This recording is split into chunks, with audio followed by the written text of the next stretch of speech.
wabarakatuh. Om Swastiastu, Shalom, Namo Buddhaya, salam kebajikan dan salam sejahtera untuk kita semua. Yang terhormat Bapak Ibu dosen dan guru penguji uji kinerja PPG dalam jabatan tahun 2023. Perkenalkan, saya nama Teresia Jaji, nomor UKG 2015-0262-0189, NIM PPG 2305-011-0008. Saya sekarang sedang mengikuti perkuliahan PPG dalam jabatan tahun 2023 di LPTK Universitas Hamzah Wadi, Nusa Tenggara Barat. Pada hari ini, saya akan melakukan perekaman video pembelajaran sebagai salah satu tugas ujian kinerja PPG. Selamat pagi dan selamat menyaksikan.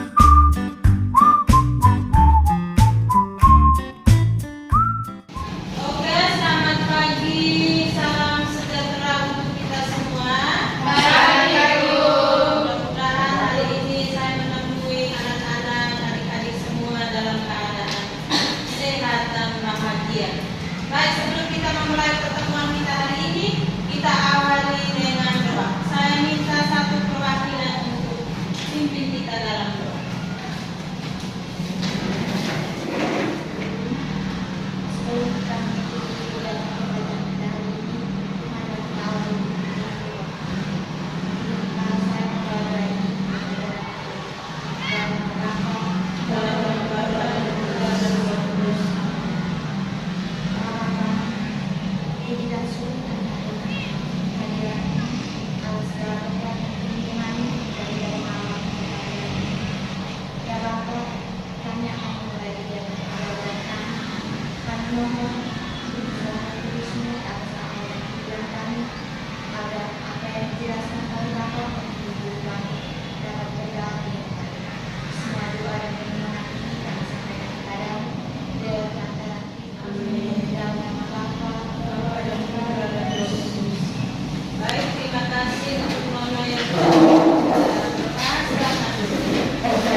Saya minta ketua kelas untuk bisa melaporkan kehadiran kita hari ini. Yang tidak hadir, jumlah semua 18 orang, yang hadir 15, yang tidak hadir 2 orang atas nama Valeria Nato, keterangan sakit, Yohanes Kalvian Boa izin, dan Agustinus Gracia Boa izin. Valeria Nato sakit, Yohanes Kalvian Boa izin, Yohanes Kalvian Boa izin, dan Agustinus Gracia Boa. dan Agustinus Gracia Boa sakit ya? Izin. Oh, izin. Baik, kita doakan bersama semoga teman kita yang sakit segera diberikan kesembuhan. Amin.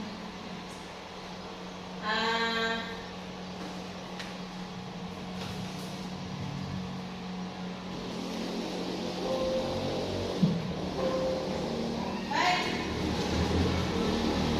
Bagaimana kualitas air atau udara yang kalian rasakan di sekitar tempat tinggalmu yang mempengaruhi kehidupanmu? Kualitas air atau udara yang ada di sekitar tempat tinggalmu yang mempengaruhi kehidupanmu. Iya, Afri. Kualitas air yang ada di rumah saya sangat baik. Airnya jernih dan tidak keruh. Pada saat kami meminumnya akan menjadi segar.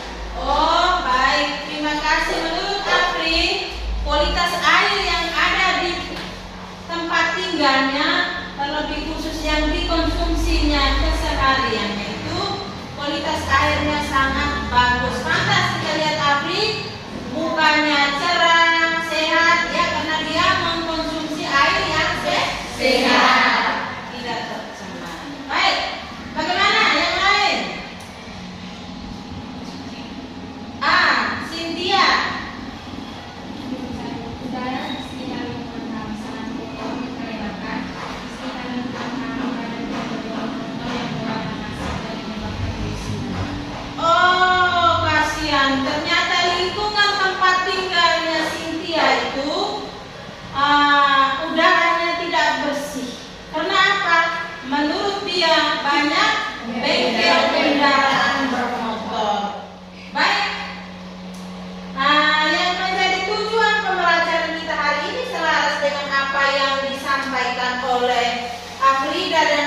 manusia, kita mau mempelajari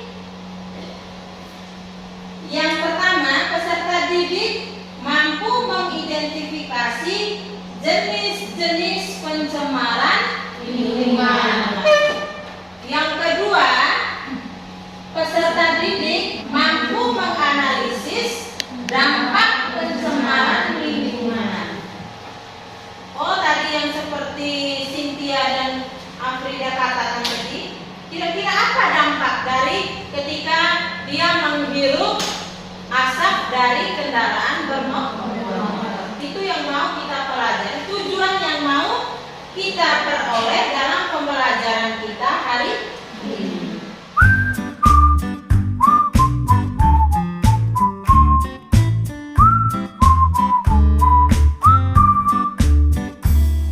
Untuk lebih jelas, mari kita perhatikan gambar-gambar yang ada di depan. Perhatikan secara seksama.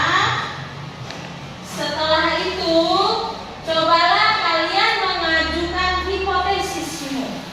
Kira-kira menurutmu gambar yang ada di depan ini dia menjelaskan tentang apa? Atau apa persoalan yang ada yang tampak dari gambar? Sudah diperhatikan?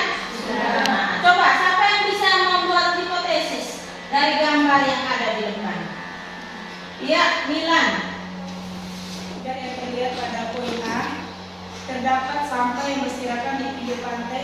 Menurut saya hal ini yang menyebabkan pencemaran lingkungan, khususnya pencemaran air. Oh ya, terima kasih. Menurut Milan, dia melihat gambar di poin A, itu ada sampah yang berserakan, terlebih khusus ada di pinggir pantai. Milan katakan bahwa ini yang menyebabkan terjadinya pencemaran lingkungan, terlebih khusus pencemaran air. Nah, bagus, terima kasih untuk Nona Milan. Siapa lagi yang mau mencoba mengajukan hipotesisnya?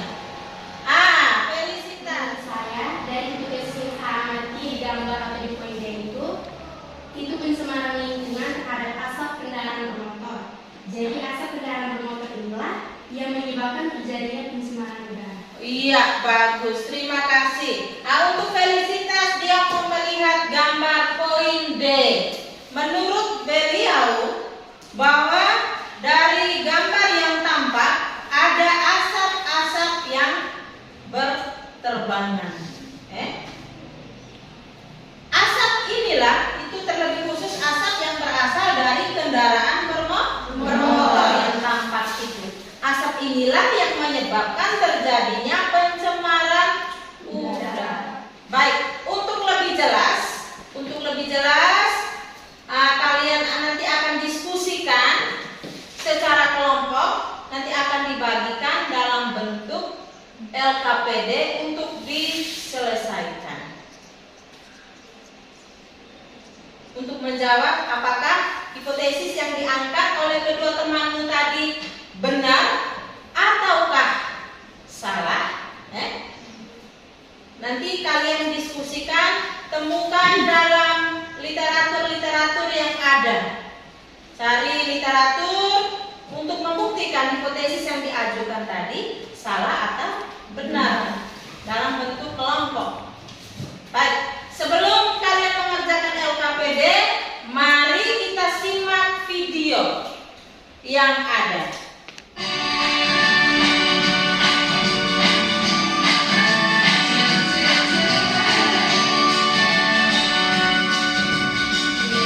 Kita mungkin pernah menonton video liputan yang menampilkan beragam keindahan alam di televisi. Kita bisa menyaksikan ekosistem air dan darat hidup berdampingan. Dalam ekosistem tersebut terdapat komponen makhluk hidup dan tak hidup dengan jumlah yang seimbang. Ekosistem jika tidak ada satupun makhluk hidup yang mendominasi makhluk hidup lainnya. Biasanya dalam ekosistem ini lingkungannya mampu mendukung kehidupan berbagai makhluk hidup di dalamnya dengan maksimal. Namun, apa yang terjadi jika lingkungan tersebut berubah karena berbagai faktor yang terjadi di dalamnya? Maka makhluk hidup yang menetap di lingkungan tersebut perlahan-lahan akan mati sehingga lingkungan menjadi tidak stabil. Ketidakstabilan lingkungan tadi disebut juga dengan perubahan lingkungan. Kira-kira faktor apa saja ya yang menyebabkan terjadinya perubahan lingkungan? Bagaimana kita harus mengatasinya? Kita akan mempelajarinya di video kali ini. Jadi di video ini kita akan belajar tentang perubahan lingkungan. Simak terus videonya ya. Perubahan lingkungan dapat diartikan sebagai perubahan yang terjadi pada lingkungan, baik karena faktor alam maupun faktor manusia, sehingga komponen penyusun ekosistem lingkungan menjadi tidak stabil. Beberapa faktor alam yang dapat merusak lingkungan adalah bencana alam seperti gunung meletus, gempa bumi, tsunami, kekeringan, kebakaran hutan, angin puting beliung, dan perubahan musim. Perubahan lingkungan karena peristiwa alam ini dapat menimbulkan kerusakan serius terhadap lingkungan seperti kematian berbagai jenis makhluk hidup. Sedangkan perubahan lingkungan yang diakibatkan karena faktor manusia antara lain pembukaan lahan dengan menghilangkan beberapa komponen biotik pada suatu ekosistem, aktivitas pertanian dengan menggunakan pestisida dan pupuk kimia yang berlebihan, eksploitasi sumber daya laut yang tidak ramah lingkungan. Dampak yang ditimbulkan terhadap lingkungan akibat beberapa aktivitas manusia tadi adalah pembukaan lahan dengan menghilangkan komponen biotik pada suatu ekosistem, menyebabkan berkurangnya kesuburan tanah, terjadinya perubahan daun hidrologi, hingga punahnya flora dan fauna tertentu. Aktivitas pertanian yang banyak menggunakan pestisida akan menyebabkan terjadinya resistansi hama, terbentuknya organisme tertentu yang bukan sasaran, adanya residu pestisida pada hasil panen, dan pencemaran air dan tanah. Sedangkan penggunaan pupuk kimia dapat menyebabkan terganggunya penyerapan air oleh akar dan perkembangbiakan tumbuhan air dengan cepat sehingga menutupi seluruh permukaan air. Proses ini eutrofikasi.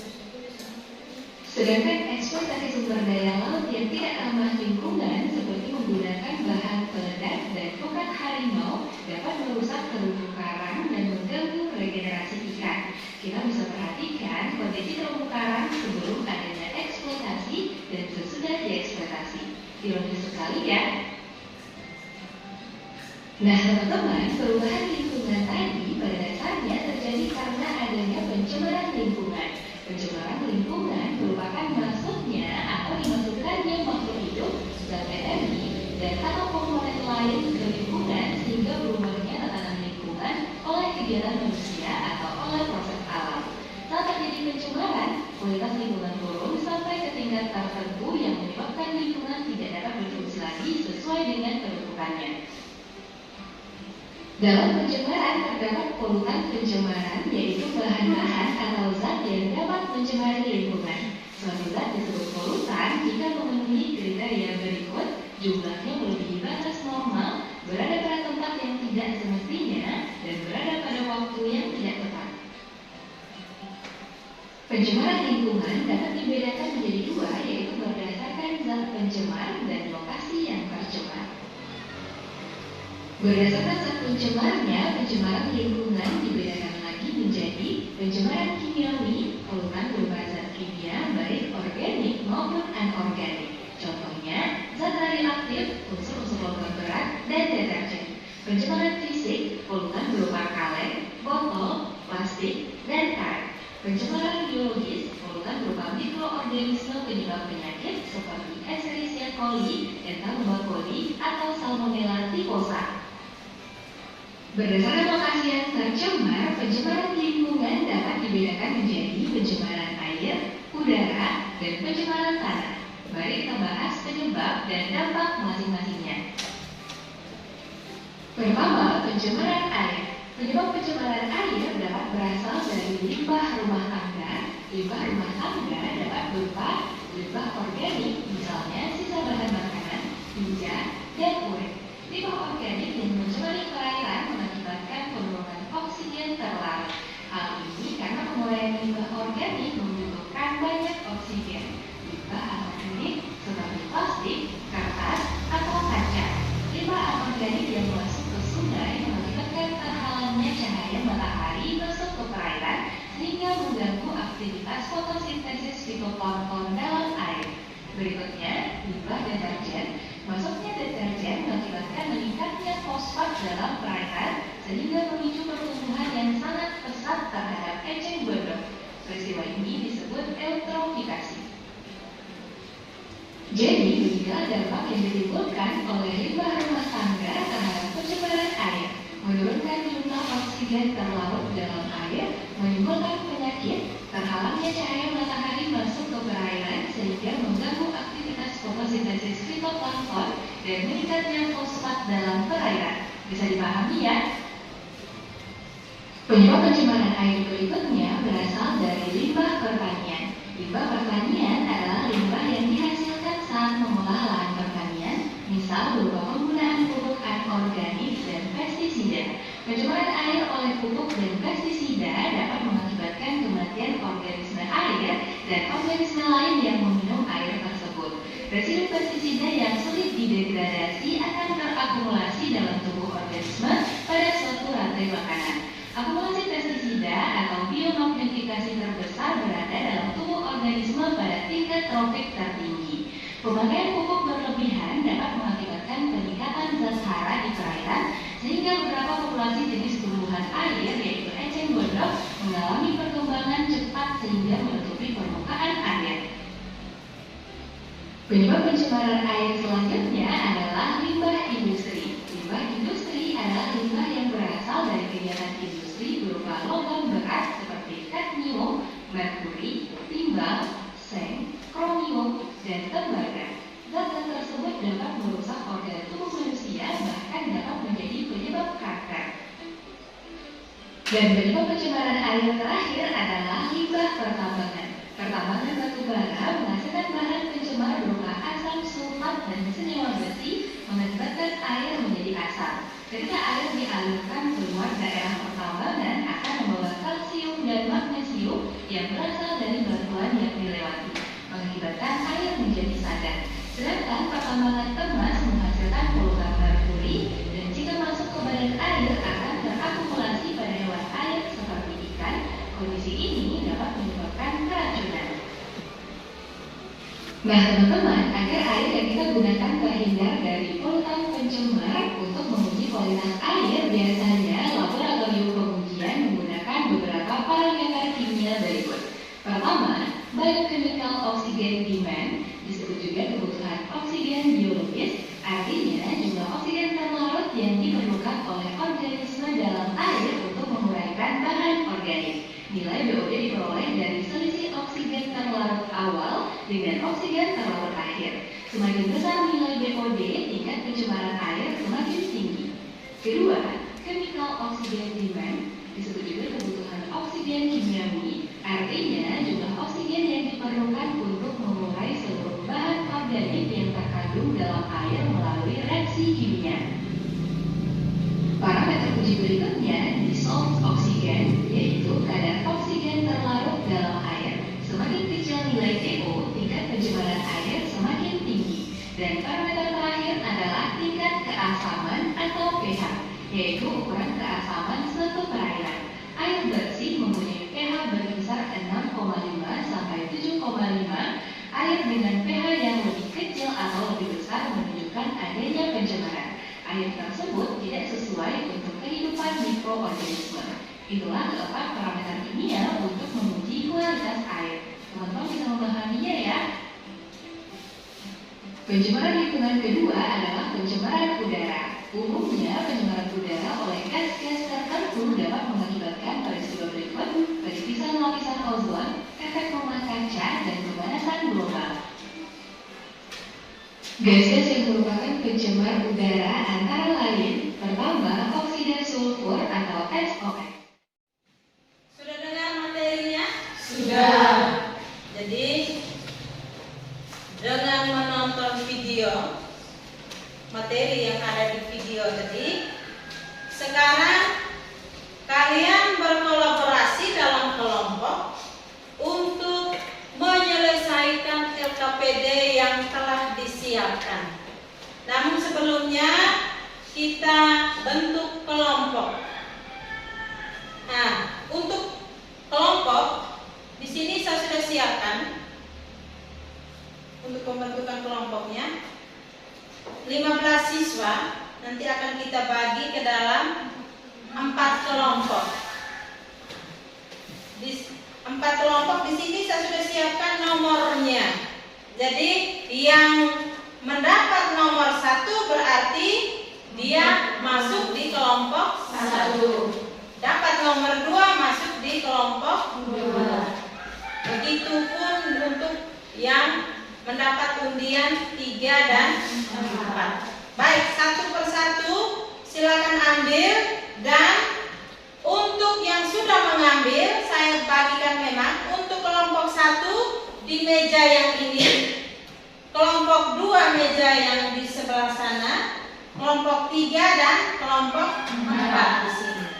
Jadi setelah mengambil undian, apabila mendapat undian 1 berarti langsung menuju ke tempat duduk kelompoknya.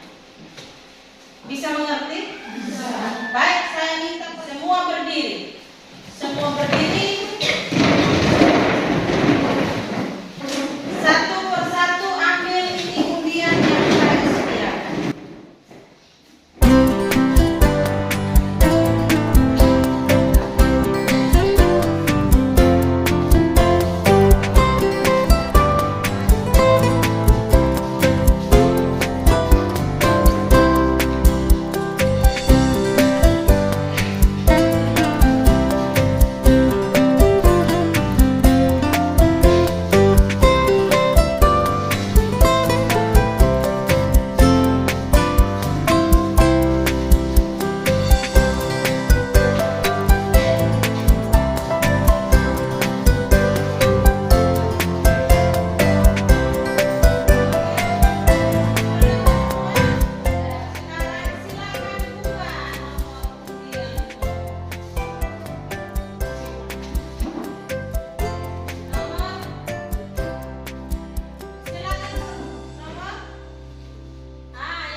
bisa ditanyakan ke saya.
Ya.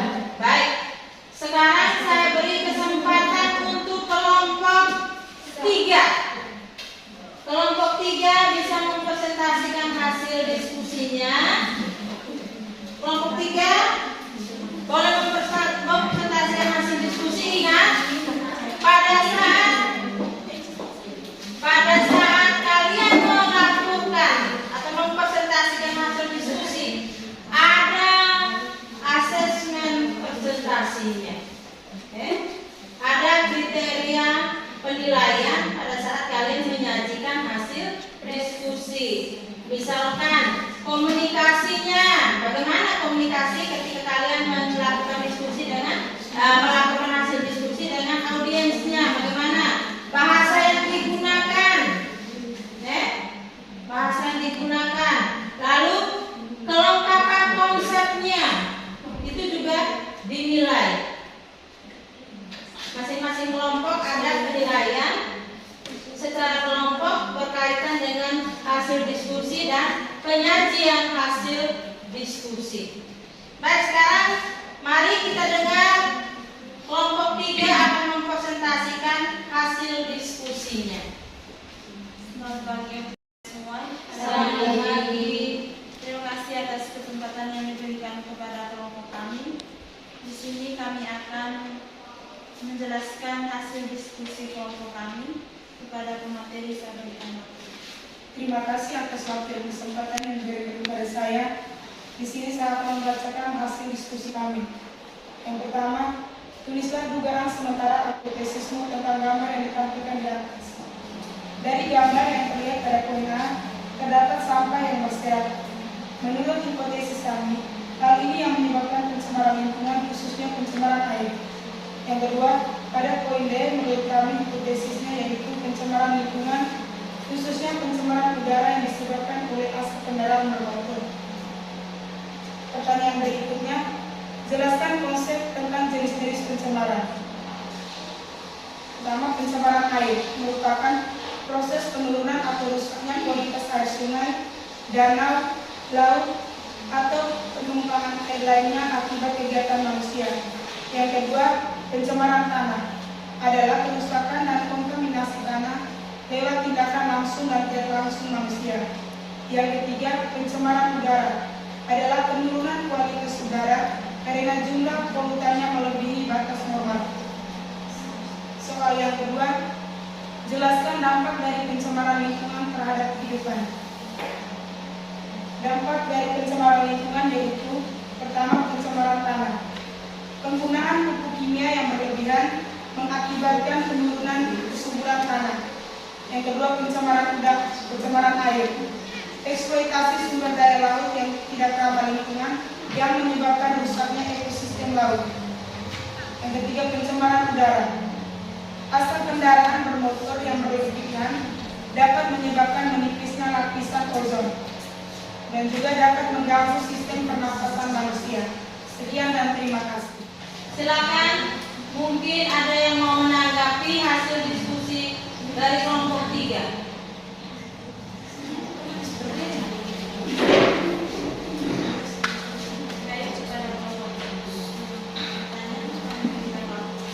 Terima kasih atas kesempatan yang diberikan kepada saya. Di sini saya akan mengajukan pertanyaan. Yang pertama, jelaskan penyebab terjadinya pencemaran lingkungan.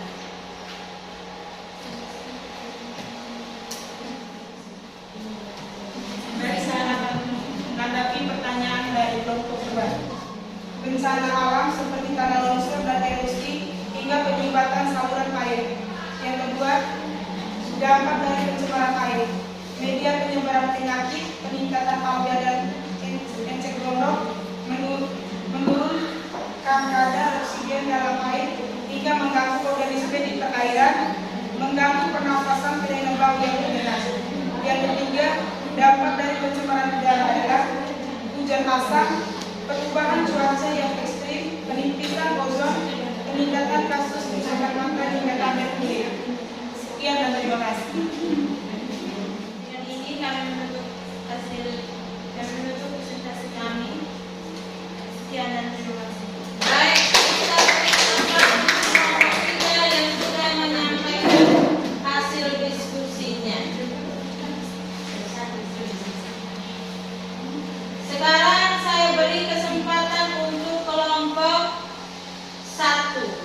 ganjil dulu ganjil, setelah itu baru yang genap. Ingat kriteria penilaian penyajian hasil diskusi tadi sudah saya sampaikan. Komunikasi, jangan sampai lapornya bahasa yang digunakan, ini rubriknya sudah saya sediakan. Jadi penilaian secara kelompok. Selamat siang untuk kita semua. Selamat siang. Terima kasih atas kesempatan yang diberikan kepada kelompok kami. Menurut kami, pembuangan sampah pada poin A, B, dan C, pembuangan sampah di sekitar pantai yang mengakibatkan terjadinya pencemaran air. Dan poin D, kami simpulkan penggunaan kendaraan bermotor dapat menyebabkan polusi udara yang berlebihan yang mengakibatkan terjadinya pencemaran udara. Terima kasih. Baik, mari kita berikan aplaus. Sekarang kita beri kesempatan untuk kelompok 4 dengan jumlah anggota terkecil.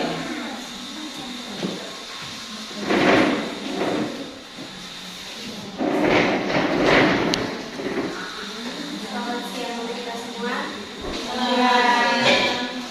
Baik, terima kasih atas kesempatan yang diberikan kepada kelompok kami. Gambar A, pencemaran lingkungan pada tanah dan air. Gambar B, pencemaran lingkungan khususnya pada air dan ekosistem laut. Gambar C, pencemaran lingkungan terhadap tanah. Gambar D, pencemaran lingkungan akibat asap kendaraan yang menyebabkan pencemaran udara. Jelaskan konsep tentang jenis-jenis pencemaran. Pencemaran adalah kegiatan atau aktivitas manusia yang dapat menyebabkan perubahan terhadap lingkungan. Sekian dan terima kasih. Itu saja hasil diskusi dari kelompok kami. Sekarang saya berikan kesempatan kepada teman-teman untuk menyanggah hasil diskusi dari kelompok kami. Kepada teman-teman saya persilakan. Terima kasih atas waktu yang diberikan kepada saya. Saya akan memberikan pertanyaan kepada kelompok 4. Jelaskan apa yang dimaksud dengan pencemaran lingkungan.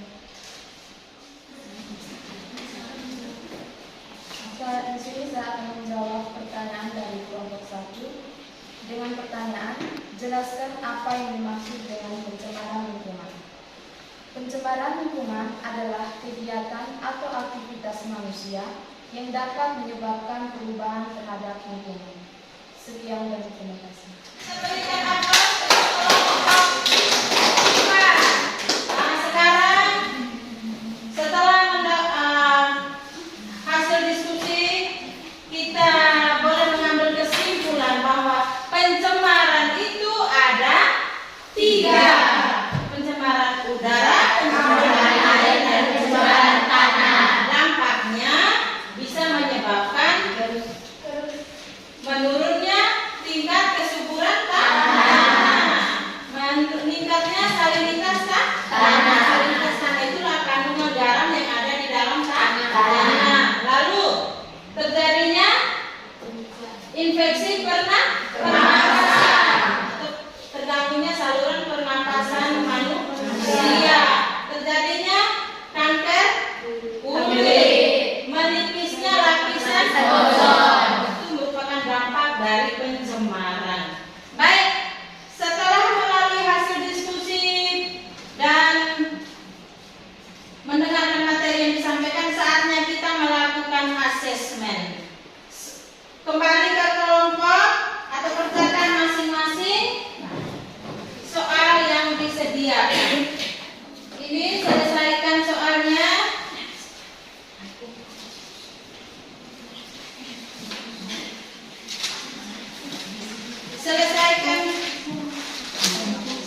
Selesaikan soalnya dalam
boleh membuang sampah sembarangan dan tidak boleh membakar sampah sembarangan, karena itu termasuk dalam pencemaran udara. Ya. Terima kasih, tepuk tangan. Ada yang lain? Iya, begini. Lebih baik di sini saya akan mencoba dari hasil pelajaran belajar kita. Di sini saya sangat senang bersama teman-teman. Kenapa? Karena pembelajaran kita hari ini sangat menyenangkan dengan adanya video pembelajaran, adanya LKPD, dan kami bisa mengerjakan LKPD ini sesuai dengan video pembelajaran. Oke. Dengan demikian, pertemuan kita hari ini telah selesai. Sampai jumpa di minggu yang akan datang.